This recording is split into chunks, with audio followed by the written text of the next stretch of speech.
Sebab apa? Sebab Allah kata manusia ini laqad khalaqnal insan fi ahsani taqwim. Manusia adalah sebaik-baik bentuk kejadian. Kalau tuan-tuan kata UFO lebih canggih pada manusia, tuan-tuan tak pernah ayat Quran. Assalamualaikum warahmatullahi wabarakatuh. Kembali lagi di Indoriek TV.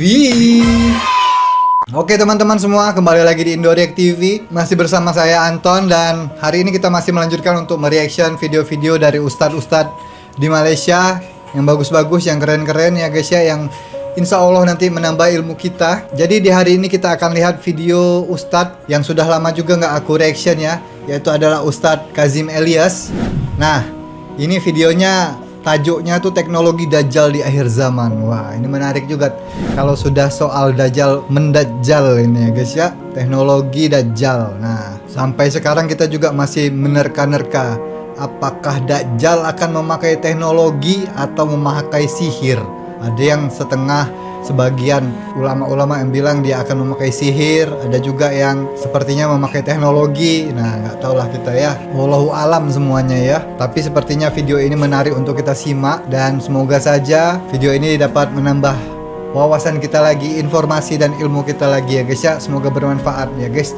Yuk langsung aja kita lihat ya. Cuy, ada yang baru nih cuy. Apa tuh? Indoriek sekarang sudah resmi kolaborasi dengan Pak Le dan Srio. Hah? Pak Le? Apaan tuh? Pak Le itu makanan siap saji atau ready to eat. Tapi bukan cuma ready to eat biasa. Pak Le ini punya banyak rasa dan dibuat dengan resep tradisional dan original khas Malaysia loh. Ah, yang bener. Ada nasi minyak basmati with ayam halia, nasi minyak basmati with rendang ayam, nasi putih basmati with kari kambing, nasi putih basmati with daging kicap, dan nasi goreng kampung. Wah, mantul. Ready to eat Pak Le ini cocok banget buat kamu yang suka traveling, camping, atau orang yang males masak kayak kamu. Emang gimana cara masaknya? Gak perlu dimasak, tinggal dipanasin aja. Namanya juga ready to eat, tinggal kasih air, mau air sungai, air hujan, air sumur. Air mata kamu juga boleh. Terus tinggal dimasukin pemanas yang udah include di dalamnya. Tunggu beberapa menit, udah jadi deh. Wih, gampang banget. Iyalah, Pak Le. Gak cuma itu, Pak Le juga ada varian peskari. Ada peskari ayam dan daging, peskari ikan, peskari kambing. Enak nih, aku mau. Cara masaknya juga gampang, tinggal masukin peskarinya dalam periuk, kuali, kompor, tungku, baskom. Baskom. Terus masukin air, terus masukin ayam atau ikan atau kambing. Masukin santan juga kalau kamu mau. Udah deh siap. Gampang kan? Iya, gampang banget itu. Untuk kalian yang ada di Malaysia dan sekitarnya, kalian bisa langsung order di showcase TikTok Indoriek X Rio atau di akun YouTube Indoriek TV. Jangan lupa di follow ya. Oke. Gas, langsung di order.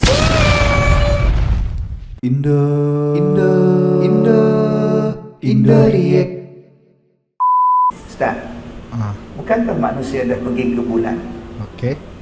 Okey, kalau dia buat rumah Bentar di bulan, guys ya. Mungkin ada yang sebagian dari kalian yang nggak percaya kalau manusia tuh sudah sampai ke bulan ya guys ya. Coba kalian komentar di bawah. Kalian percaya nggak kalau manusia tuh sudah pergi ke bulan? Pasti ada yang sebagian yang nggak percaya dan sebagian yang percaya sudah ke bulan ya. Banyak teori-teori yang memang bisa mematahkan hal tersebut ya. pindah anak-anak di bulan. Dia nak ikut syariat apa? Dia nak ikut syariat apa? Syariat Nabi Muhammad di bulan. Saya nak cerita satu. Okey, tu saya guna yang tu lah. Kita guna ayat Quran, simple. Minha khalaqnakum wa fiha nu'idukum wa minha nukhrijukum taratan ukhra. Toha 55. Dari tanah dijadikan, ke dalam tanah kamu dimasukkan, dari tanah kamu dikeluarkan. Kalaulah kamu pergi ke bulan, tiba-tiba kamu mati di bulan.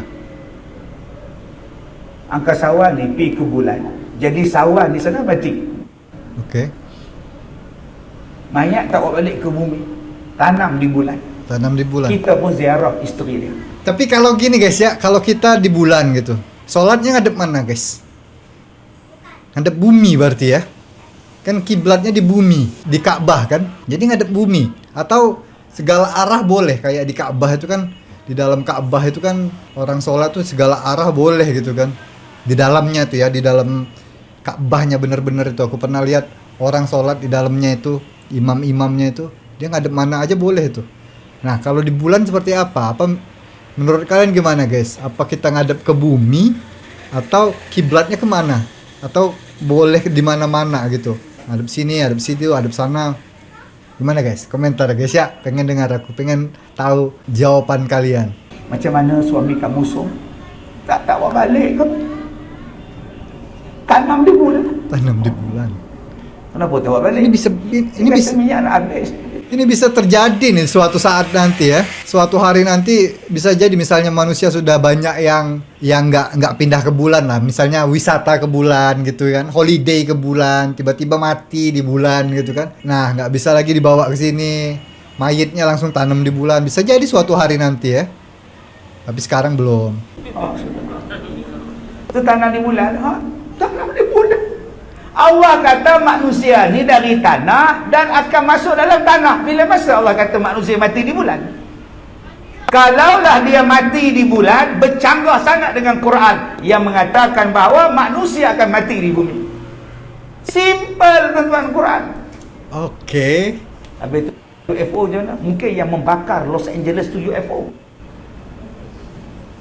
Sebab kita dapat rakam masa UFO tu tembak bum bum bum bum. Ya, ada yang bilang gitu ya. Memang ada videonya tuh UFO yang bakar hutan-hutan di Los Angeles itu. Karena ada kayak cahaya bola api gitu. Waktu sebelum kebakaran itu. Oh, canggih lah. Lepas tu tak dapat tangkap UFO tu. Dia laju Ustaz. Dia terbang laju. Oh, tak dapat. Satu hari Nabi Sulaiman tanya, siapa yang boleh pindahkan istana Balqis di hadapan istana Beta? Ya. Jin cakap. Jin, ya. Sebelum tuanku bangun daripada kursi tuanku nak duduk balik, Patik boleh pindahkan istana Balqis. Yang lagi cepat. InsyaAllah tuanku, Patik cuba tuanku sekelip mata sebelum buka mata sampai lah. Ya. Yang hak sekelip mata tu manusia, yang hak cepat tu jin kalak dengan manusia. Sebab apa? Sebab Allah kata manusia ini laqad khalaqnal insan fi ahsani taqwim. Manusia adalah sebaik-baik bentuk kejadian. Kalau tuan-tuan kata UFO lebih canggih pada manusia, tuan-tuan letak mana ayat Quran tu? Ya. Dia bahasa dia canggih. Iya, kalau gini ya, aku pernah juga debat kayak gini ya. Debat sama teman sendiri gitu ya. Tapi dia bilang, ya beda tuh katanya. Kalau kamu sandingkan Al-Quran dengan sains, nggak masuk katanya gitu. Harusnya kan masuk-masuk aja. Al-Quran itu adalah penjaga zaman ya guys ya. Harusnya bisa aja kalau kita sandingkan dengan Al-Quran, kita debat dengan Al-Quran gitu ya. Cuman orang-orang sains tuh ya, nggak mau kalau di debat sama agama gitu. Jarang yang mau kayak gitu. Karena pasti kalah juga kalau agama kita debat dengan sains gitu ya. Kan itu termasuk sains lah itu. UFO itu science fiction ya. Walaupun dia masih misteri gitu kan, tetap aja itu masuk science fiction. Nah, itu tuh mereka tuh nggak mau. Biasanya kalau didebat dengan Al-Qur'an gitu. Dia lawan dia. Ayat Quran kata manusia paling canggih. Tuan-tuan kata UFO paling canggih. Salah tu. UFO apa tuan-tuan menyala lampu? Iya. Takkan jin pasang lampu buat cahaya hijau. Jin tak nampak. Kena pakai lampu. Yang pakai lampu ni orang.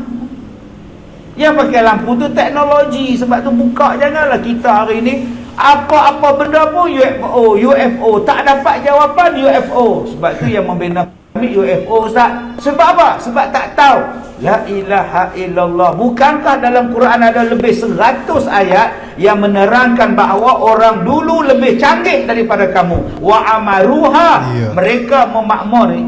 Mereka memakmurkan bumi ni kata Allah lebih daripada kamu memakmurkan dunia sekarang. Yang kita maju sekarang 1/10 daripada umat dulu kala. 1/10. Balik buka Quran, salah satunya dalam surah Al-Ankabut ada, dalam surah Ar-Rum pun ada. Kita bahawa orang dulu lebih canggih daripada kita. Lebih canggih, betul-betul lebih canggih ya zaman dulu daripada sekarang ya. 1/10 aja. kita nih sekarang. Jadi kalau tuan-tuan nak canggih, buka Quran. Buka Quran. Habis tu Ustaz, tamadun dulu pergi mana Ustaz? Tamadun dulu pergi mana? Al-Baqarah ayat 266. Al-Baqarah ayat 266. Macam-macam bentuk Allah musnahkan orang yang sombong, orang yang engkar. Kadang-kadang Allah tenggelamkan mereka. Wa awraqna ala fir'aun. Kadang-kadang Allah datangkan ribut taufan kepada mereka. Kadang-kadang Allah terbakar bumi mereka. Kadang-kadang Allah hancurkan mereka seolah-olah mereka tak pernah hidup. Kadang-kadang Ta'ala datangkan pada mereka taufan yang membawa api. Iya. Mungkin aja. Taufan yang membawa api. Kalau kita merujuk ke Al-Quran, masuk akal kayak gitu guys. Misalnya ini ya, zaman dulu tuh memang lebih canggih gitu. Memang benar-benar gitu, ada Atlantis gitu ya. Kan ceritanya juga orang-orang Atlantis itu kan sombong-sombong kan. Jadi ada banjir besar itu ditenggelamkan lah Atlantis. Ya mungkin aja kalau kita memakai surat Al-Baqarah tadi, bisa jadi itu betulan guys. Hari ni orang cerita di Los Angeles, taufan yang bawa api. Dia bawa api, terbakar pokok, pam, meletup habis rumah terbakar. Ada yang kata, dahsyat betul. Taufan yang membawa api. Dalam Quran 266 dah sebut tuan-tuan. Tapi saya tak mengulas. Okey, benda ni tuan-tuan.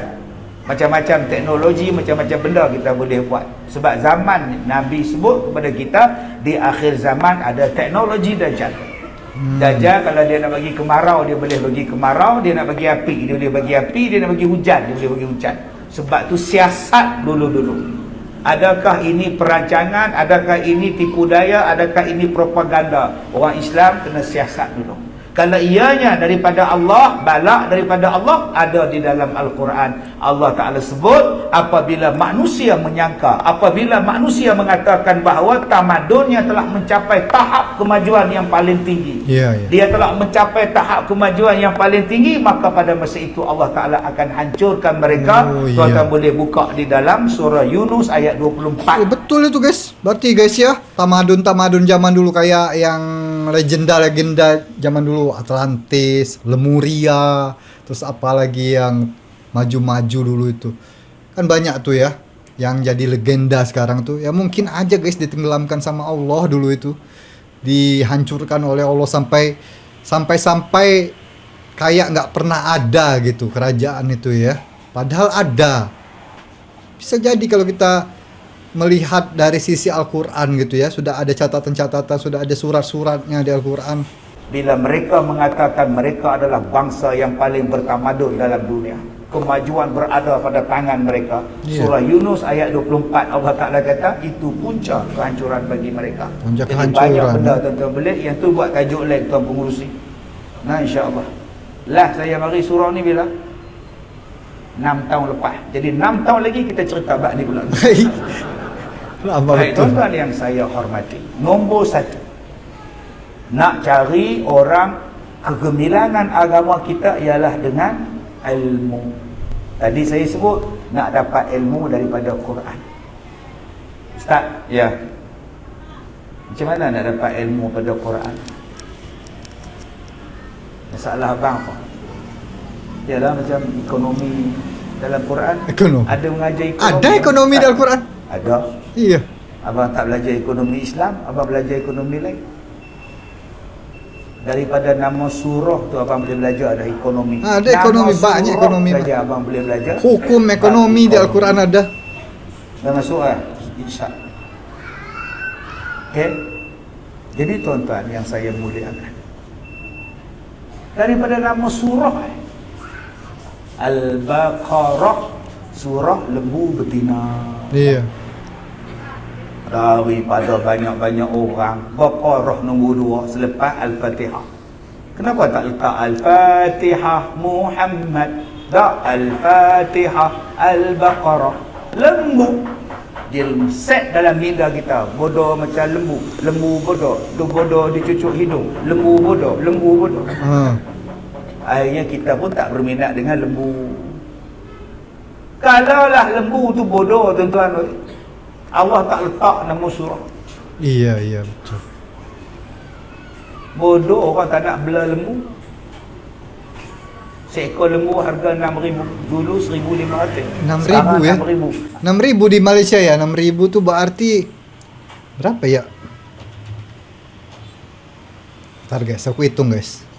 6.000. Iya ya, sama guys. Sama di Indonesia juga segitu harganya, sekitar 6.000-an. Sama juga harganya ya, lembu di Malaysia sama lembu di sini.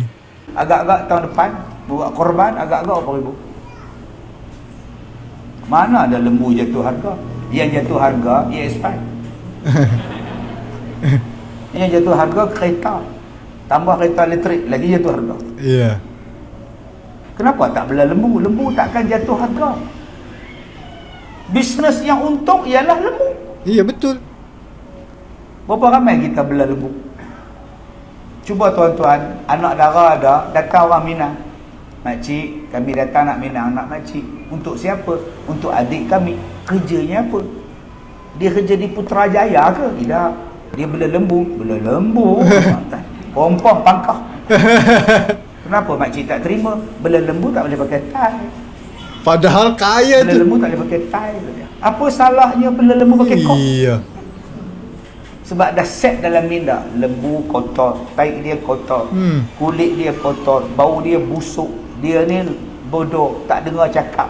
Tapi harga lembu yang paling besar 24,000. Iya. Betul. Tiap hari orang makan lembu. Kalau tuan-tuan pembekal lembu, jual dekat kedai tom yam saja pun untung lah. Semalam saya jumpa dengan tokek lembu di Pendang, Kedah. Dia kata saya sembelih lembu ustaz 3 orang. Ramai-ramai lambat 3 orang ustaz ustaz. Saya tanya dekat dia sekilo RM1, RM25. Murah ha? Selalu 30 lebih. Kami jual murah ustaz. Sak je habis. Memang sak habis murah. Oke guys. Habis guys. Indo React. Ya itu dia tadi ya ceramah Ustadz Kazim Alias tentang teknologi Dajjal. Ya mungkin aja guys, kita simpulkan kalau dari Al-Quran semua sudah tertuliskan semua sebenarnya ya. Nggak perlu diperdebatkan, nggak perlu dicari-cari lagi soal misalnya soal UFO, misalnya soal teknologi-teknologi zaman lampau gitu, tamadun-tamadun zaman lalu gitu ya. Sudah ada semua sebenarnya. Kan Al-Quran itu bacalah untuk orang yang berakal ya, berilmu. Sebenarnya sudah dituliskan semua gitu. Tinggal kita aja yang harusnya sih harus percaya dengan Al-Quran sebagai orang Islam ya. Jadi kalau ada bantahan, misalnya ada satu buah ilmu gitu ya, ilmu zaman sekarang misalnya tentang ya nggak jauh-jauh tentang rotasi bumi atau rotasi matahari atau bumi berotasi atau matahari yang berotasi gitu kan, pusat alam semesta yang diajarkan, ada beberapa yang diajarkan dari sekolah kita dulu tuh nggak sama dengan Al-Quran gitu. Padahal Al-Quran itu adalah penjaga zaman. Jadi di setiap zaman Al-Quran itu bisa masuk ya. Jadi harusnya sebagai orang Muslim kita tuh lebih percaya dengan Al-Quran, apalagi kalau sainsnya bertentangan dengan Al-Quran gitu. Harusnya ya, tapi kan banyak orang-orang yang nggak bisa dibilangin seperti itu. Ya itu kehendak masing-masing lah ya guys ya. Mau percaya mau enggak ya sudah, terserah dari diri masing-masing ya. So nanti kita tengok lagi ceramah-ceramah Ustadz yang lainnya dari Malaysia. Jadi stay tune terus di Indorek TV. Dan untuk teman-teman yang belum subscribe channel ini, silahkan subscribe dulu channel Indorek TV.